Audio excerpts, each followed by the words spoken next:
Good day and welcome back to another week of Talking Technical. And as always, thank you for your requests. And this week we're going to kick off with Quilter. This stock is a stock almost you can say related to Old Mutual.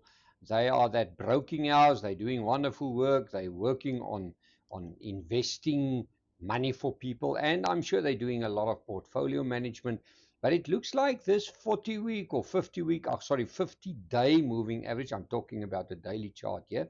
The 50-day moving average is getting tested. Now, the important thing here is look at the candles, the lower shadows of these candles here, right at the bottom, testing this 50-day moving average. And that gives me a simple clue. While these lower shadows test this 50-day moving average and it remains a support, I will be happy technically. But unfortunately, there's a clear line in the sand. There's the line. If the share starts to move below this level, and there's the level below 42 Rand and 48 cents, suddenly things can turn sour for the share. Why? Because what does this lower shadows means? This means that every time that the share gets to this 50-day moving average, there are some keen buyers buying the stock around here. Now, the moment you see that, you've got confidence that the stock can go higher, but below this level, and that is 42.48, I will get nervous because below 42.48, your next proper support, can you believe it, is this one at 40.56. So, yes, if you want to buy Quilter, if you believe that these shadows are going to give some new momentum to the top, I will use the simple resistance line. There's a resistance line. And very interesting, I had a friend here the other day. Let's just give you this level and then I can chat further.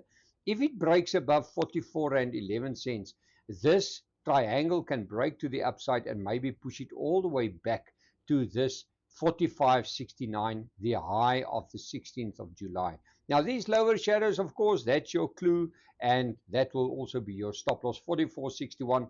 I will actually, if I need to put a stop loss in here, I'll maybe put a few cents below this line, because sometimes you do get that it just pierces that line, and as it pierces it, it turns around and then you get stopped out for absolutely nothing. Now, just to finish off, a friend of mine was here the other day and we chatted about trading in general because he is in the markets for a very, very, very long time.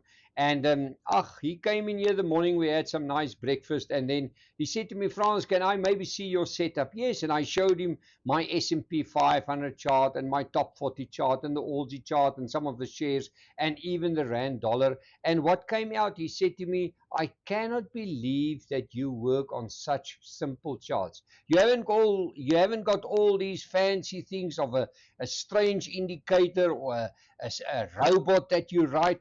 You just look at the candles, you interpret them, you use simple support lines, resistance lines, you make your decision on that, and that's the way you do it. You like to use the stochastic, I like to use the MACD, and that's about where it ends." I know some people are very successful with all different robots and plans and strategies, all of that.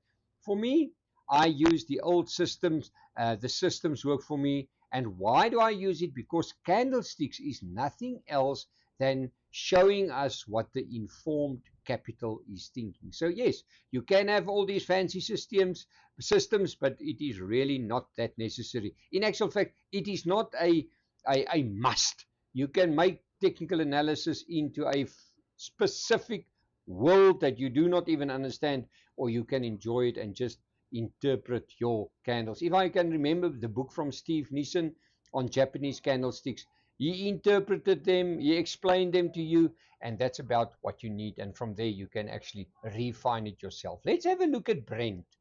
Now, Brent, I know everybody's looking at Brent oil, and the thing with Brent oil at the moment is that everybody is saying, now, when is this war of America is going to get finished and done with? Now, I personally think that with all these elections coming up in September, I think Mr. Trump would really like to get this war behind him and let somebody can at least sort themselves out. But what I see here, and that makes me a little bit nervous, a inverse head and shoulder on the Brent oil, actually tells you that it can maybe go higher from here. But there's the left shoulder, there's the head, there's the right shoulder, there's the 50-day moving average, there's the left shoulder, there's the right, there's the low of the right shoulder that sits at 77.69. But unfortunately, above this level of 89.30, this inverse head and shoulder can break to the upside, and we can chase maybe two targets. Now, if this chart is correct, it actually tells you that there's still a long way before that war will end in the Middle East, and that things are really can get nasty. I'll give you the conservative target now, and there's your full target. I will do the extension now so that you can see where do I get that level as well. There you are. And remember always, technical analysis is not an exact science. It is not an exact science. Well, there's your conservative target will be $102.30. And if it reaches out and it plays out to the top, it will take you to 121 Rand 97. In actual fact, I would like to say that technical analysis is not an exact science. Fundamental analysts are also saying that it is not an exact science. And the reason why we say that it's not an exact science, because things can change overnight.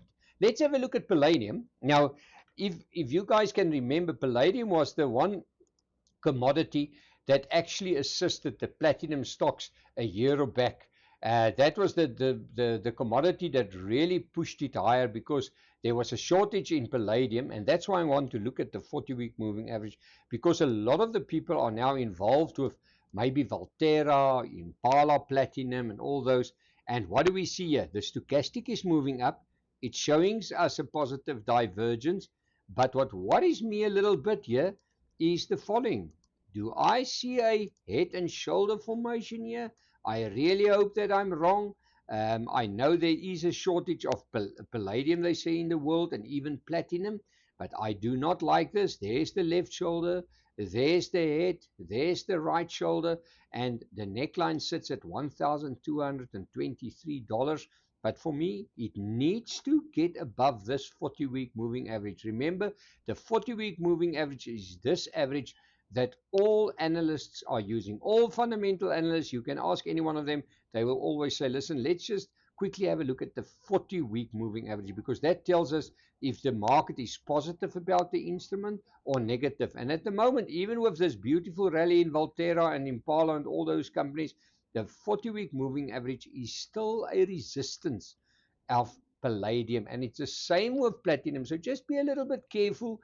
Don't just say that it must go, it must break up to the upside. It can maybe surprise you to the downside. So just be a little bit nervous. Let's have a look at ExxonMobil, because that's one of those big, you can almost say massive petrol companies in the world. They are big producers. And I'm going to look at the one that is listed on the New York Stock Exchange.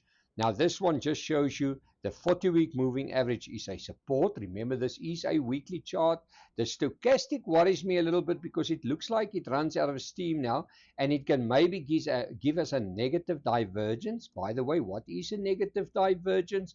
A negative divergence means the stochastic cannot go above a 90 or 80 again, and the share price starts to struggle to find the new all-time high. That can be seen as a negative divergence. That is usually negative, but it looks like the price is going up. But where will the warning be? The warning will only be below this Dragonfly Doji. There's the Dragonfly Doji. That Doji tells you the momentum is still to the upside. The buyers are still in control. But this worries me. Even with Sasol, it looks like Sasol is also starting to linger a little bit, lose a bit of momentum. Let's have a look here. If it turns around here and it gets below $149.09, it makes me worry. And when the 40-week moving average breaks, unfortunately below 142.24, I will turn negative on the technical side of it. So just use your simple dragonfly candle there, because that dragonfly candle tells you somebody bought into weakness. They pushed the share price higher. So if they proven wrong, the share can maybe pull back again. Let's have a look at another beautiful example, Lewis. I wrote about the stock a while back on our subscription base, and somebody asked me, listen, Frans, you mentioned something that was quite interesting. So what we did was I used a daily chart, because remember the candle of the day that I write is usually to teach people about technical analysis and to show them what do I see so that they can also learn. So then they can see what I do and they can maybe do it for themselves. Now look at this gap here. There was a gap on Lewis, and there was the gap, and the share was moving down while the stochastic was starting to move down. So I wrote about it and I said, listen, I think maybe if the momentum comes to the downside, we can maybe look at having a buying opportunity when this gap gets closed. And what happened? This gap did close. And this is the important one. Can you now see, while this gap is closed already, look at the numerous lower shadows that is there. So that tells you it wasn't just me that thought about it. Whoa, if this gap closed, Lewis can maybe bounce off there. There was 1, 2, 3, 4 trading days of other people also saying this gap needs to close before we can go higher. But look at these red candles, and the simple line then is, where will you know that you are right? And that will be if this candle's high and that high is sitting at 88 Rand 50. If this high can turn into a support and the share can move above that, then you do know that this gap attracted some other buyers and all of you are now correct. And that is quite interesting to talk about that. Well, thank you for watching the show. Visit our website www.fransdeclercq.com for more info, and God bless. All the best.